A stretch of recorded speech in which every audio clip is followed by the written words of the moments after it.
The deficit forecast is the same as it was 3 months ago at second quarter report. And the economy continues to grow. We're not out of the woods yet, far from it. Every day Albertans are worried about the basics: jobs, paying the bills, saving for retirement, and paying for their kids' education. But the evidence shows that the storm clouds are starting to recede with a little more sunshine peeking through. This morning, the Conference Board of Canada said Alberta will lead the country in growth this year. Back on top, exactly where Alberta should be. Drilling activity in the oil patch is twice what it was around this time last year. Capital investment in the oil sands is coming back, and 18,000 jobs have been added since last July. These economic green shoots are expected to continue through 2017. This year, Alberta's economy is now expected to grow by 2.4%. As I said, we are still very early in the recovery phase. Alberta families are worried about the basics, and the government is focused on basics, working to make life better by putting Albertans to work on construction projects throughout the province, helping with the family budget and capping electricity rates and providing help to reduce energy bills, and protecting good patient care in our children's education, the services families count on. This is why we need to continue investing in jobs and economic diversification. These priorities, jobs, affordability, and good public services, will be the focus of the budget next month. So let me get into some of the numbers now. We are recording a one-time $1.1 billion expense for agreements to phase out coal-fired electricity plants. While the actual amounts will be paid out annually over the next 14 years, we're taking a fully transparent approach to the accounting treatment and booking it now. This has resulted in government exceeding the in-year spending increase limit as outlined in the Fiscal Planning and Transparency Act. While other extraordinary one-time expense increases were excluded from the rule, like emergencies and disasters, this coal transition agreement was obviously not contemplated when the Fiscal Planning and Transparency Act was drafted. Alberta's population continues to grow faster than the national average. Combined with the economic downturn, this is putting a lot of pressure on government programs and services. I can't stress this enough. Other increases, including operating expense, include additional funding for education, healthcare, and social services. Over the past 2 months, I've heard directly from Albertans how the recession has impacted them.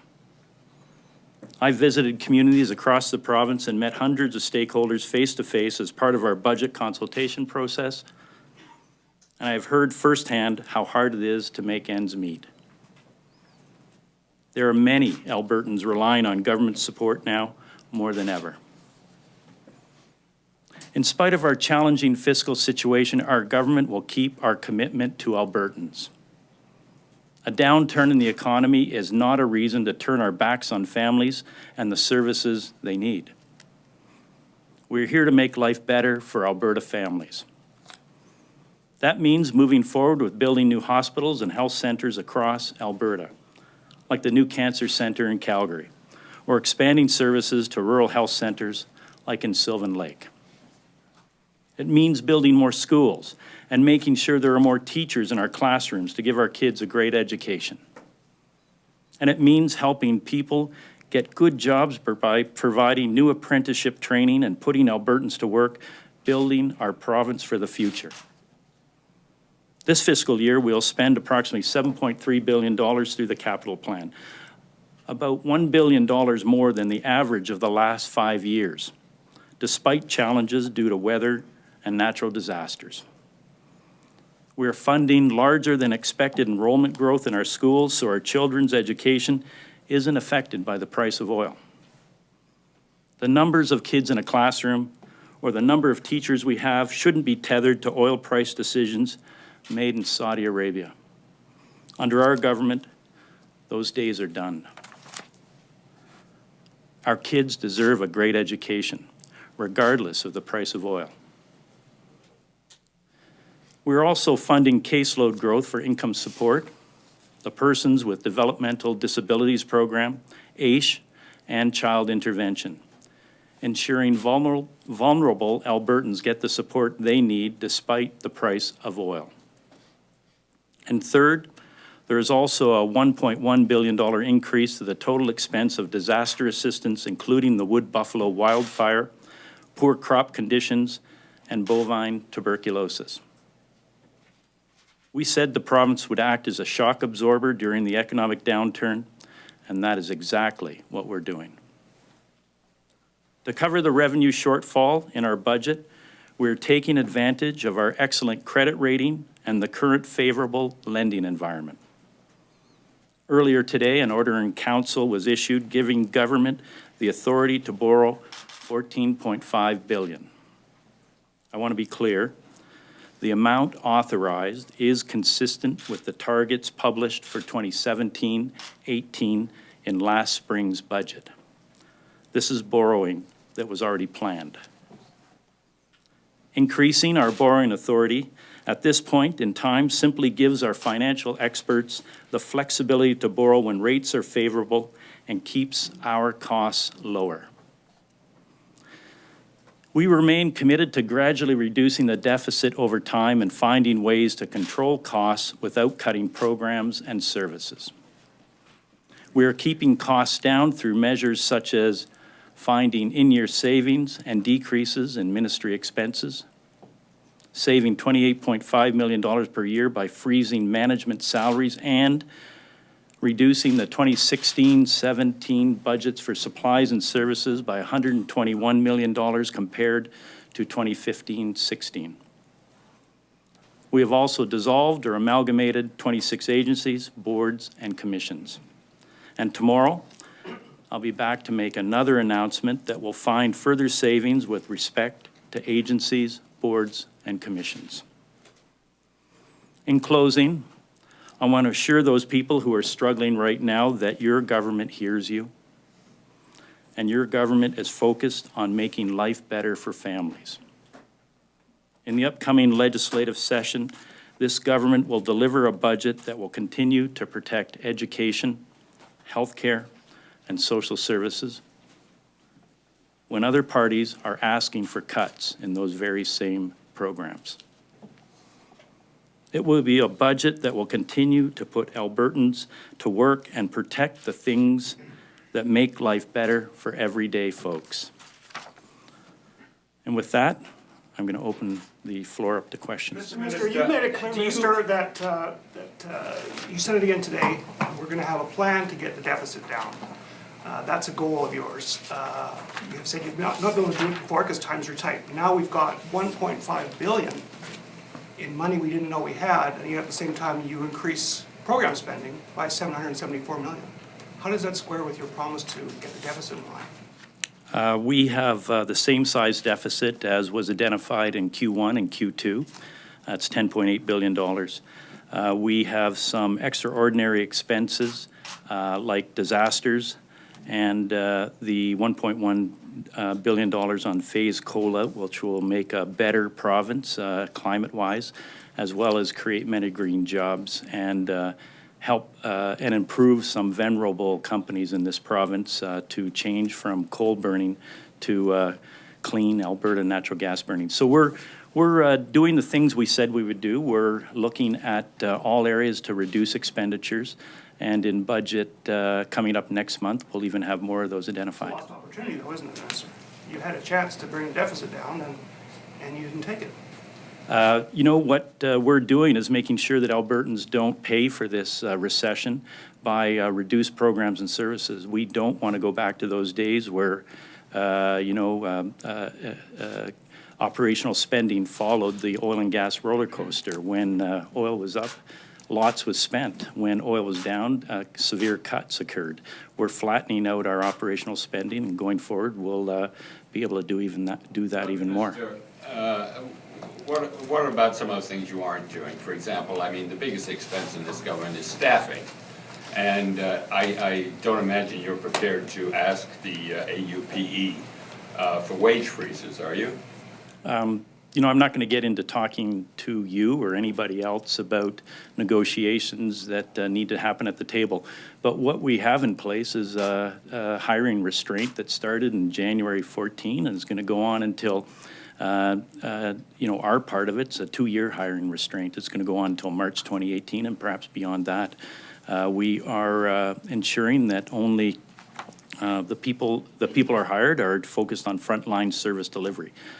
So we're going to continue to do those things with areas we can, and negotiations will be in the climate of recessionary times or coming out of the recession, but we're not in great times yet. I mean, this is fragile. We see some green shoots in our economy happening, and we'll continue to nurture those going forward.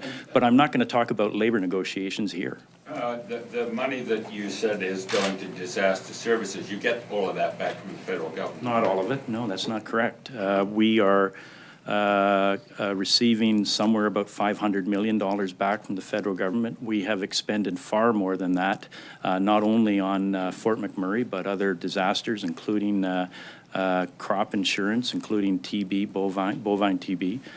So that's not accurate. Minister, why did you decide to use the economic cushion instead of keeping it around? Are you talking about the $700 million risk adjustment? Well, you know, we're within a month of fiscal year end. So we can predict, we think, quite clearly that we are going to be above where we said oil was going to be at based on our budget forecast of $48. It's 54 today. And going out, we think it'll be above 50. So we don't need any of that risk adjustment anymore, and we've taken that. But we kept it in Q2 because, you know, that was reported at the end of November, and it was still pretty uncertain where oil was going at that time. It was up and down. It seems to have found a above 50 floor at this point, and hopefully it'll get stronger. How would it have looked as a follow-up? How would it have looked if your deficit would have increased and you not applied that $700 million to spending? You know, rather than deal with hypotheticals, I guess I'll tell you, we have a Q3 report here that has an accounting treatment of $1.1 billion. In Q2, we talked about, there was a note there saying we were in deliberations about how we'd address that. The AG, out of the, you know, out of a lot of transparency and prudence, said book it now in this year and pay it out over 14 years, and we're going to do that. These are the cards we're dealt. Can you give us an update on when the province could have a balanced budget with rosier times now ahead? You know, it hasn't changed. My forecast of continuing to work down the deficit over time to get to balance and then to start to pay down our debt accumulated will be approximately 23, 24, somewhere in there. Sorry, Minister, the overall perception here, though, is when times are bad, you spend because you don't want to make a bad thing worse. Times are getting better now, and you spend because, you know, because we're still getting there. So at what point does this government... Sorry. I mean, it's hard to imagine that when times get really good, that's when you start cutting back the spending. When does this government stop spending, I guess is my question. Yeah, I would just say that the Conference Board of Canada and our projections about growth this year is 2.4 to 2.8%. I like theirs better than ours, by the way. But we're still at, these are early signs of recovery. This is not recovery. And we need to see more green shoots. Maybe in Alberta, there's more little black oily shoots that need to grow throughout the province to tell us all that we're into better times. But for many families, I want to just underline that, you know, they're not seeing these better times yet. We're forecasting these better times. And so when we get to better times, we will have a budget, of course, in next month, that you'll see where we are going with budget next month. And you'll see where we'll be going with budget in 2018 too. Same token, debt servicing now is over $1 billion and going up. So, I mean, I appreciate that. Which families are you looking out for here, I suppose? I mean, what about the ones, 25 years from now? Alberta still has the best balance sheet of any province in the country. We still have the lowest debt to GDP of any province. We still have the lowest accumulated debt. We have good fundamentals in this province, and we need to get to much better times. And it certainly looks like we're at the front end of that recovery. Increasing the borrowing authority by $14.5 billion, how does that amount change the province's debt to GDP ratio? That's already in the budget 2016, if you want to take a look at that. So it's still within your existing? Yeah. Would you have preferred to have those coal phase-out payments over 14 years? Because that $700 million would have taken a pretty big chunk out of the deficit. Right. We're paying them out over 14 years, so that doesn't change. What we're doing is booking the full amount as an accounting treatment this year based on discussions with the AG. You know, that's just the way we're being transparent and open about how we're doing this. But for that, we get, like I said, there's 3 companies that will be retooling their plants in the future, burning clean Alberta natural gas. For that, we get a better environment. For that, we get many people who will do that work and more jobs in the green economy. So this is a win-win-win as far as I can see. Are we definitely going to see a budget in March? We're going to definitely see a budget in March. Yes, we are. Let's move to the phones. Operator? We definitely are seeing a budget in March. Operator, can you put through the first caller, please? Our first question comes from Chris Barker of the Calgary Herald. Your line is open. Hi, Minister. Based on the data that you've seen, are you now confident to declare that this recession is over? You know what? I'm really hopeful that we are seeing the recovery start to happen in this province. Certainly, the Conference Board of Canada is saying that we're going to be leading the nation in growth this year. We show 2.4% growth to our GDP this year. So we're still at the beginning parts of recovery, beginning phases of recovery, and as we have another quarter and another quarter behind us, we'll be able to say more definitively what that means. But I want to remind people that not everyone is feeling that recovery in Alberta right now. There's still many families that are unemployed. There's still many people who are looking for employment. But Alberta will have their backs through all of this. We have the necessary programs and supports in place to help Albertans get through this time. So that's all I can say. Okay. I said that your report shows that we're seeing some oil sands spending actually dropping by about 7% this year. Some big projects were lined up. And I'm wondering, in your estimation, how much of this recovery will be led by oil prices in the oil patch? You know, I'm very encouraged by many of the reports in the media about investments ramping up, people feeling like their companies can get back to hiring, get back to exploring, and digging wells. So the recovery on oil is certainly helpful for us, but it's not the whole thing. We are certainly hoping that there's greater recovery in corporate taxes as a result of companies doing better through this recovery. Okay. Operator, can you put through the next caller, please? The next question comes from Don Gray, Calgary Herald. Your line is open.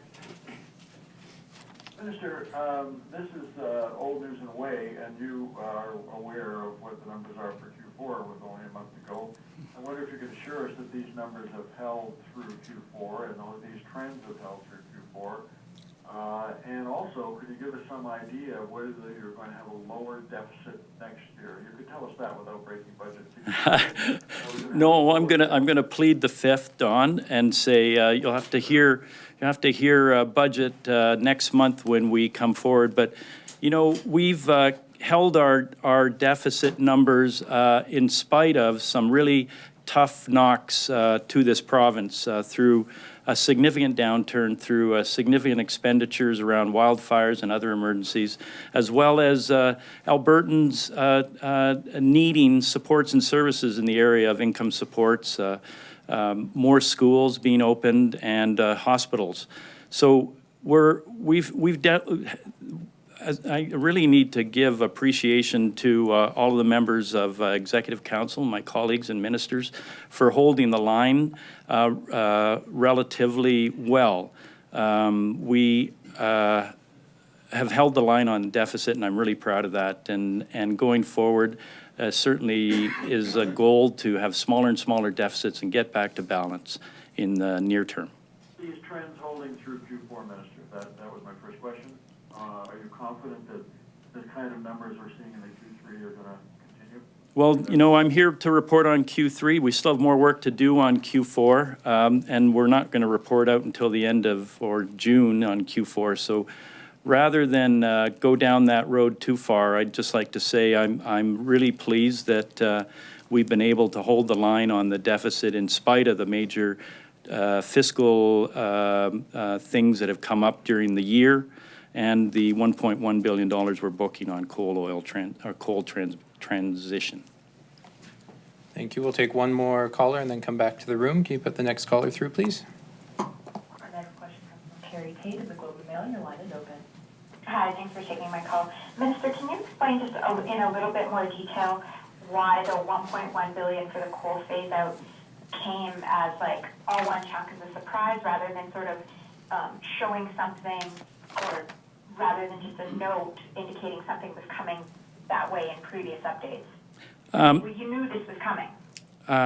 What we knew is we were looking at ways to address this. There was some difference between the AG's approach and the approach of my finance officials, but we've, you know, in the abundance of transparency and staying on side, we agreed to book it all in this year.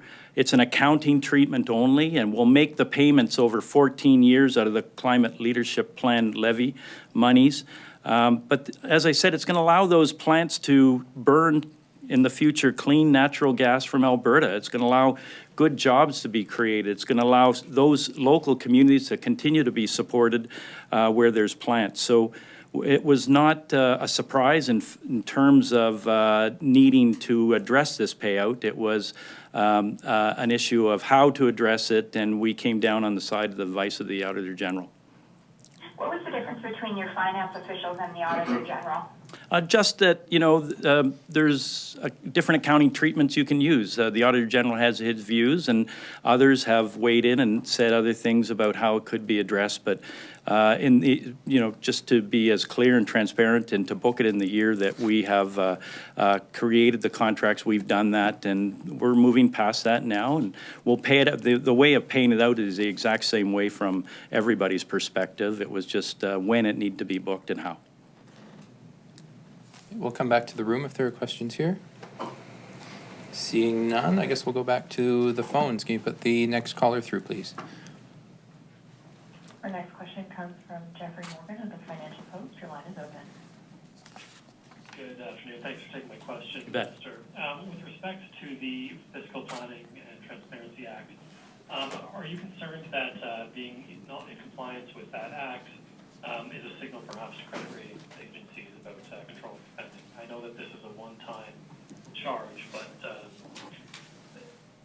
fact is the government isn't in compliance with that act right now.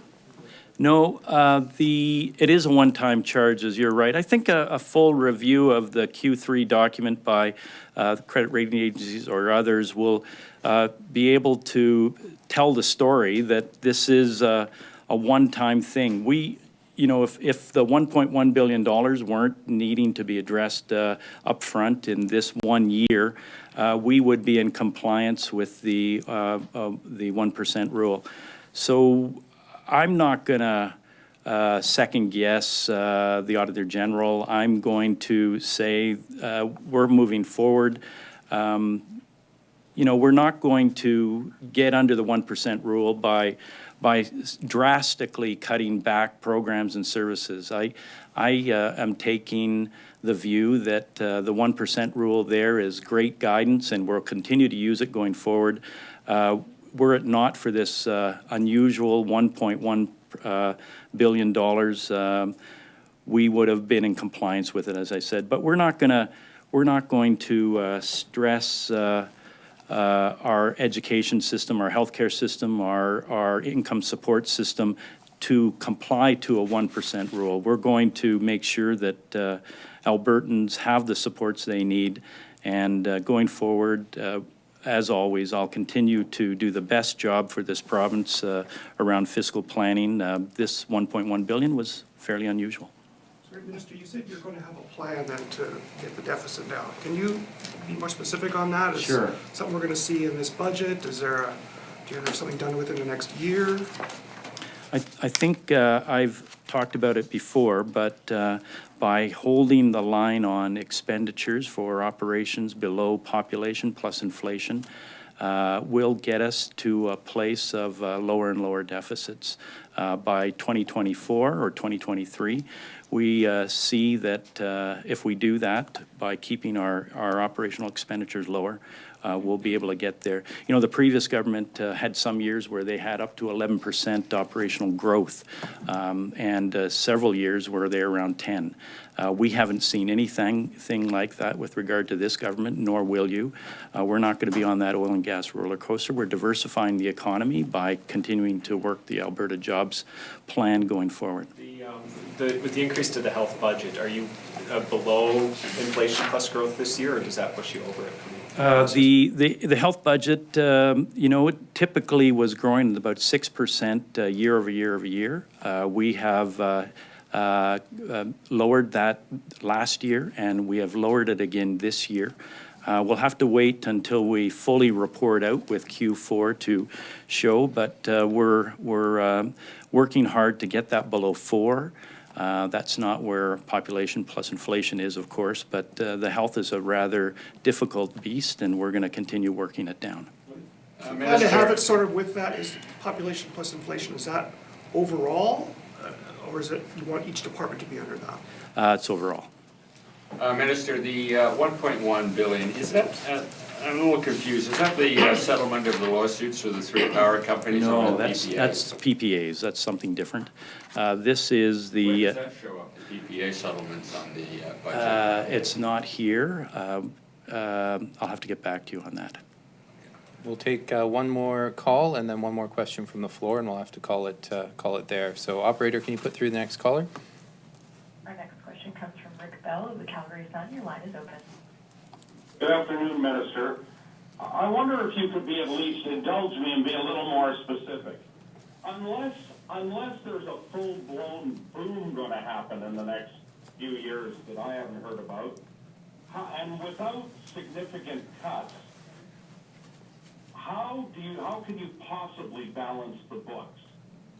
And is that why going forward post-2019, and I'm saying post-2019, your government has not ruled out looking at a sales tax when you run for re-election? Yeah, you've got a lot of hypotheticals there that, you know, I'm here talking about Q3, and I'm talking about how we're going to be balancing the budget in the future.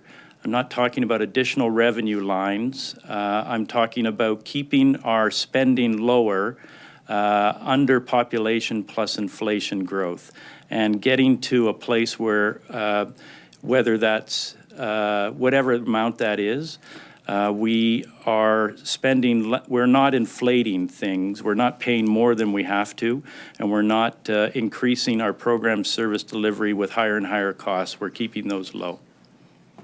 But won't you need some more revenue if you've already passed on the idea of significant real reductions in the operating budget? Doesn't it just follow that you might need extra revenue, or are you ruling out extra revenue as well? What No real cuts and no real revenue increases except the revenue that comes from the economy. No, there has been cuts, and I alliterated I talked about a few of those earlier, and we'll continue to look for more cuts down the road, Rick. We are not going to be making Albertans pay for this downturn in the economy by cutting their programs and services, but we're not going to be growing our programs and services like the previous government's efforts, sometimes 11%, sometimes 10%. What we're going to do is have a lower growth going forward, and we're going to work on continuing to diversify the economy. We're going to continue to invest in this province and keep people working to grow the economy. So those are the ways we, and we're starting to see signs of recovery in our economy this year, and we're starting to see more and more investments take place, whether they're in the oil and gas sector or other places. Manufacturing is ticking up.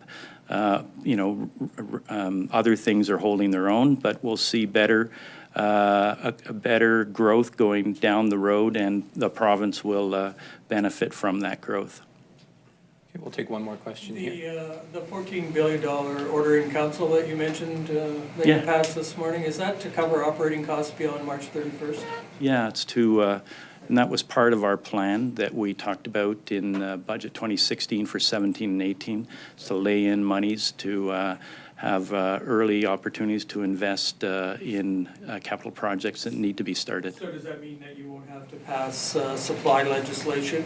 I'll have to get back to you on. Okay. Will you confirm that the budget's coming down on March 16th? No. Thank you very much. Thanks.